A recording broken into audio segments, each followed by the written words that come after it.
Alhamdulillah.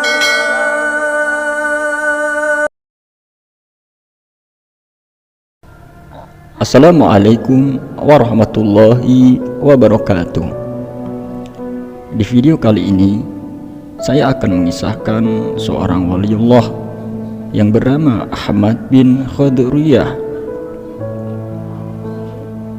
Abu Hamid bin Khadiriyah al-Balkhi adalah seorang tokoh sufi yang terkemuka di kota Balkhi. Ia mempersunting putri yang soleh dari gubernur kota itu.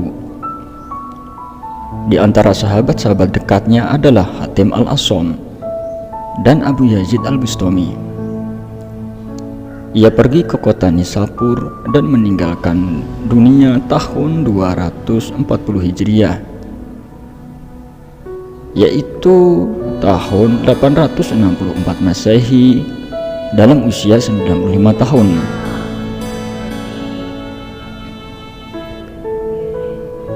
Ahmad bin Khadiriyah memiliki 1000 orang murid yang masing-masing bisa terbang di angkasa dan berjalan di atas air.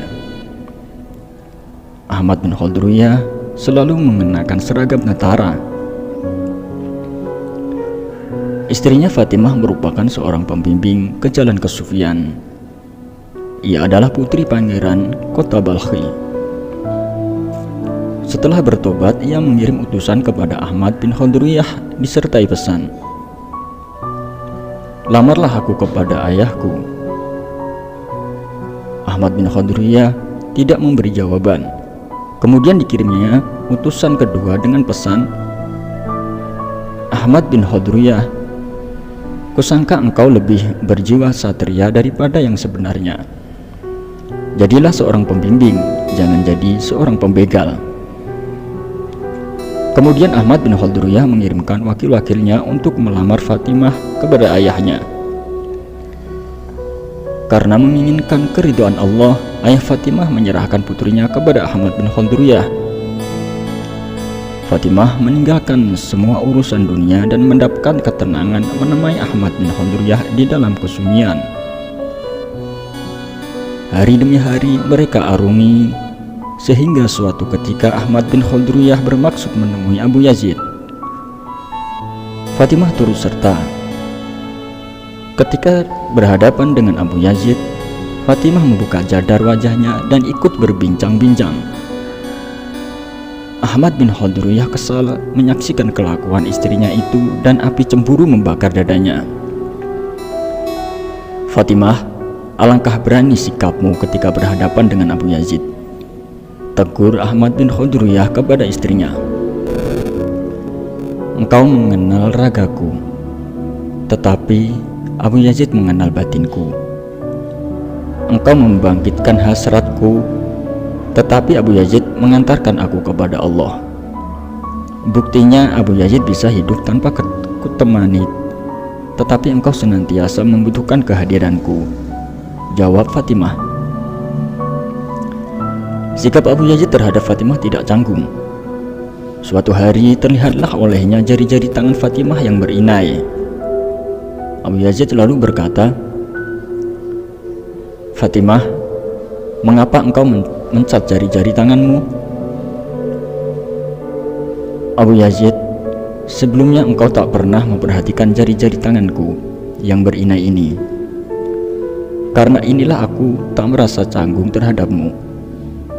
Kini setelah engkau memperhatikan tanganku, tak pantas lagi aku bergaul denganmu," sela Fatimah. Mendengar ini Abu Yazid tak mau kalah. "Aku telah meminta kepada Allah agar wanita-wanita yang terpandang olehku tidak lebih menggairahkan hatiku daripada dinding. Dan demikianlah yang diperbuatnya terhadap diri mereka dalam pandangan mataku." Setelah itu Ahmad bin Khadiriyah dan Fatimah berangkat ke Nisapur. Di sana mereka memperoleh sambutan yang hangat. Suatu ketika Yahya bin Mu'ad singgah di Nisapur sebelum meneruskan perjalanannya menuju Balkhi. Ahmad bin Khadiriyah bermaksud menyelenggarakan pesta untuk menyambut kedatangannya. Ia pun meminta pendapat Fatimah. Apa yang kita perlukan untuk pesta penyambutan Yahya? Beberapa ekor lembu dan domba, jawab Fatimah. Perlengkapan-perlengkapan, lilin-lilin dan minyak mawar. Di samping itu, kita masih membutuhkan beberapa ekor keledai.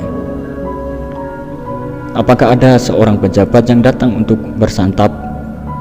Maka anjing-anjing tetangga pun harus mendapat bagian juga, jawab Fatimah. Demikianlah semangat kesatria sejati Fatimah. Karena itulah Abu Yazid pernah berkata, jika ada yang ingin menyaksikan seorang laki-laki sejati yang bersembunyi di balik pakaian perempuan, pandanglah Fatimah. Suatu hari Ahmad bin Khaduriyah berkisah sebagai berikut. Telah lama sekali aku menindas hawa nafsuku. Suatu hari orang-orang berangkat ke medan perang. Hasratku pun timbul menyertai mereka. Batinku membisikkan beberapa hadis yang menjelaskan pahala-pahala akhirat bagi yang berjuang di jalan Allah. Aku terheran-heran dan berkata dalam hatiku, batinku biasanya tidak mudah menaati keinginanku, tak seperti sekarang ini. Mungkin hal ini karena aku senantiasa berpuasa sehingga batinku tak bisa lagi menanggung lapar lebih lama, dan aku ingin agar aku menghentikan puasaku. Aku lalu membulatkan tekad. Aku akan berpuasa terus-menerus selama perjalanan. Aku sangat setuju, jawab batinku. Mungkin batinku berkata demikian karena aku bisa melaksanakan sholat di sepanjang malam dan ingin agar aku tidur dan beristirahat di malam hari. Aku tidak akan tidur sebelum fajar. Tekadku pula. Aku sangat setuju, jawab batinku. Aku semakin terheran-heran. Kemudian terpikirlah olehku bahwa mungkin batinku berkata demikian karena ingin bergaul dengan orang-orang ramai, bosan dalam kesepian dan membutuhkan hiburan. Maka aku pun bertekad, kemanapun aku pergi, aku akan menyendiri dan tidak akan berkumpul bersama orang lain. Aku setuju sekali. Batinku malah menyetujuinya pula. Habislah sudah dayaku. Dengan segala kerendahan hati, aku bermohon kepada Allah, semoga Dia berkenan menunjukkan kepadaku tipu daya batinku, atau memaksa batinku untuk mengaku secara terus terang kepadaku. Maka berkatalah batinku kepadaku, setiap hari dengan menindas segala keinginanku, engkau akan terbunuh. Aku bebas dan seluruh dunia akan gempar dengan berita Ahmad bin Khaduriyah yang gagah perkasa telah mati terbunuh dengan mahkota syuhada di atas kepalanya. Maha besar Allah yang menciptakan batin yang munafik, baik selagi hidup maupun sesudah mati. Engkau bukanlah seorang muslim sejati di dunia ini maupun di akhirat nanti. Aku sangka engkau ingin mematuhi Allah. Rupanya engkau hanya sekadar mengencangkan ikat pinggangmu, seruku. Sejak saat itu aku lipat gandakan perjuanganku melawan batinku sendiri. Suatu hari seorang pencuri berhasil masuk ke dalam rumah Ahmad bin Khaduriyah. Setiap sudut telah diperiksanya, tetapi tak satu pun yang ditemukannya. Dengan rasa putus asa, ia hendak meninggalkan tempat itu. Ahmad bin Khaduriyah memanggilnya. Anak muda, ambillah ember itu, timbalah air dalam sumur itu, kemudian bersucilah dan sholat. Jika nanti kudapatkan sesuatu, akan kuberikan kepadamu supaya engkau tidak meninggalkan rumah ini dengan tangan kosong. Anak muda itu berbuat seperti yang disarankan Ahmad bin Khaduriyah. Ketika hari telah siang, seorang laki membawa 100 dinar emas untuk Ahmad bin Khaduriyah. Ambillah uang ini untuk ganjaran sholatmu tadi malam. Ahmad bin Khaduriyah berkata kepada si pencuri. Seketika itu juga tubuhnya gemetar. Ia menangis dan berkata, aku telah memilih jalan yang salah. Baru 1 malam berbakti kepada Allah, sudah sedemikian banyaknya karunia yang dilimpahkannya kepadaku. Kemudian si pencuri bertobat dan kembali ke jalan Allah. Ia tidak mau menerima emas itu. Lalu ia menjadi salah seorang murid Ahmad bin Khodriyah. Suatu ketika Ahmad bin Khodriyah mengenakan pakaian compang-camping lalu mampir di persinggahan para sufi. Sebagai seorang sufi, sepenuh hati ia membaktikan diri dengan kewajiban-kewajiban spiritual. Tetapi para sufi yang berada di persinggahan itu meragukan ketulusan Ahmad bin Khodriyah. Orang ini tidak tinggal di persinggahan ini. Mereka berbisik kepada syekh mereka. Pada suatu hari Ahmad bin Khodriyah pergi ke sumur dan timbanya terjatuh. Para sufi di tempat itu mencaci maki Ahmad bin Khodriyah. Ahmad bin Khodriyah segera berkata kepada ketua mereka dan berkata kepadanya, "Bacalah Fatihah agar timba yang terjatuh itu keluar dari dalam sumur." "Permintaan apakah ini?" seru sang syekh dengan heran.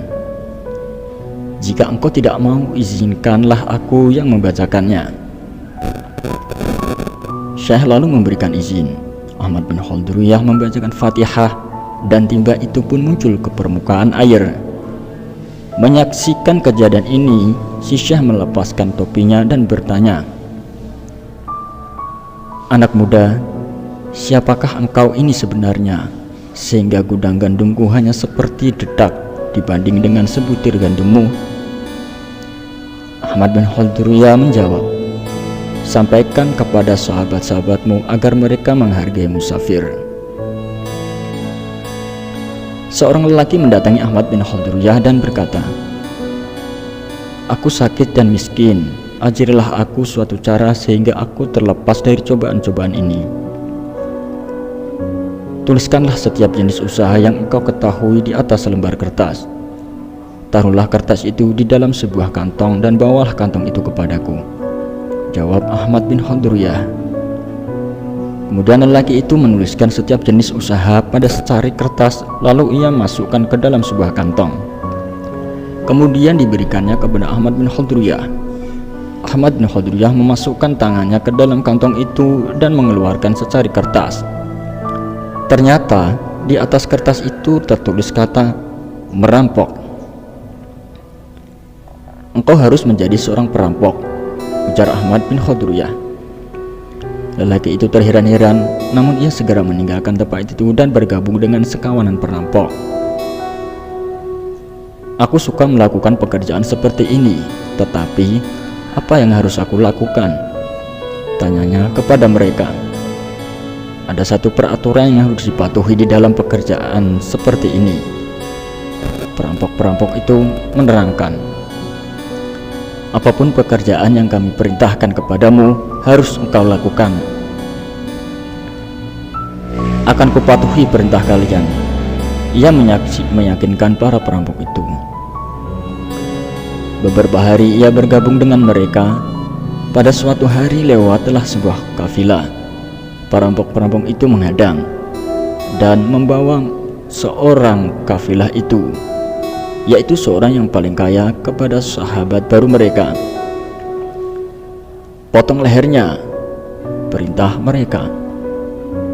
Lelaki itu tertegun. Ia pun berkata dalam hati, "Kepala perampok ini telah membunuh banyak manusia. Lebih baik jika dia sendirilah yang kubunuh daripada saudagar ini. Jika engkau menghendaki pekerjaan ini, patuhilah perintah kami." Kepala perampok itu berkata kepadanya, "Bila tidak, pergilah dari sini dan carilah pekerjaan lain. Jika harus mematuhi perintah, maka perintah Allah lah yang harus kupatuhi, bukan perintah perampok-perampok." Putuslah lelaki itu sambil menghunus pedangnya. Dia lepaskan saudagar tersebut dan melayanglah kepala ketua perampok itu. Melihat ini, perampok-perampok lain segera melarikan diri. Barang-barang rampasan kafilah itu mereka tinggalkan, dan saudagar itu selamat. Si saudagar memberinya emas dan perak sedemikian banyaknya, sehingga ia bisa hidup dengan tenang sesudahnya. Pada suatu ketika, Ahmad bin Khodruyah menjamu seorang guru sufi. Untuk itu, Ahmad bin Khodruyah menyalakan 70 batang lilin. Melihat pelayanan yang mewah ini, si guru sufi mencela, "Aku tak senang menyaksikan semua ini. Tetek bengek seperti ini tidak ada hubungannya dengan tasawuf."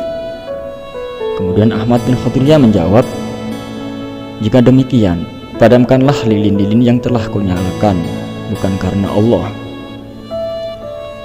Sepanjang malam si guru sufi sibuk menyiramkan air dan pasir, tetapi tak satu pun di antara ke-70 lilin itu bisa dipadamkannya. Keesokan harinya, Ahmad bin Khodruyah berkata kepada si guru sufi, "Mengapa engkau begitu terheran-heran? Mari ikut aku, akan kutunjukkan hal yang benar-benar menakjubkan." Mereka lalu pergi dan sampai di pintu sebuah gereja. Ketika melihat Ahmad bin Khodruyah beserta sahabat-sahabatnya, pengurus gereja itu mempersilahkan mereka masuk. Kemudian ia mempersiapkan jamuan di atas meja dan mempersilahkan Ahmad bin Khodruyah bersantap. "Orang-orang yang bermusuhan tidak bersantap bersama-sama," ujar Ahmad bin Khodruyah. "Jika demikian, Islamkanlah kami," jawab kepala pengurus gereja itu. Lalu Ahmad bin Khodruyah mengislamkan mereka yang semuanya berjumlah 70 orang itu. Pada malam itu Ahmad bin Khodruyah bermimpi, dan di dalam mimpi itu Allah berkata kepadanya, "Ahmad, engkau telah menyalakan 70 lilin untukku, dan karena itu untukmu kunyalakan 70 jiwa dengan api iman." Demikianlah kisah seorang waliullah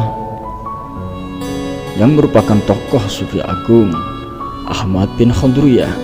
Semoga dari kita tersebut kita dapat mengambil hikmah dan pelajarannya.